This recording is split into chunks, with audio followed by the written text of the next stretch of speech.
एक दिन गौतम बुद्ध अपने शिष्यों के साथ एकदम शांत बैठे हुए थे।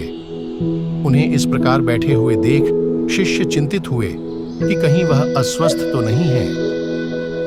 एक शिष्य ने उनसे पूछा कि आज वह मौन क्यों बैठे हैं, क्या शिष्यों से कोई गलती हो गई है।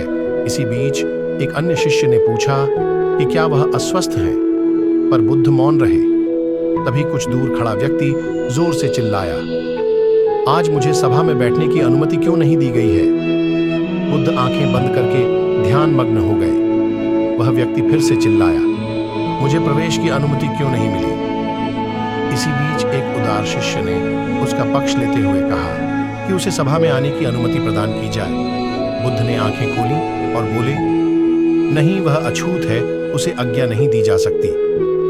यह सुनकर शिष्यों को बड़ा आश्चर्य हुआ। बुद्ध उनके मन का भाव समझ गए और बोले, हाँ, वह अछूत है।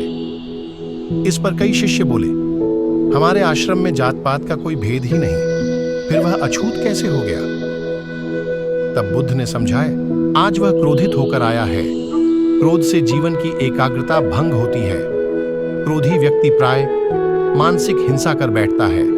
इसीलिए जब तक वह क्रोध में रहता है तब तक अछूत होता है। इसलिए उसे कुछ समय एकांत में खड़े रहना चाहिए। क्रोधित शिष्य भी बुद्ध की बातें सुन रहा था।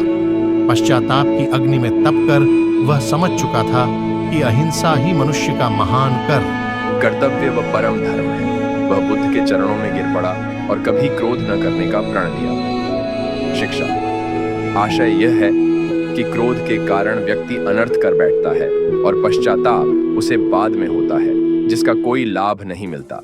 इसलिए हमें क्रोध नहीं करना चाहिए। असल मायने में क्रोधित व्यक्ति अछूत हो जाता है और उसे अकेला छोड़ देना चाहिए। क्रोध करने से तन, मन और धन तीनों की हानि होती है। क्रोध से ज्यादा हानिकारक कोई और वस्तु नहीं है।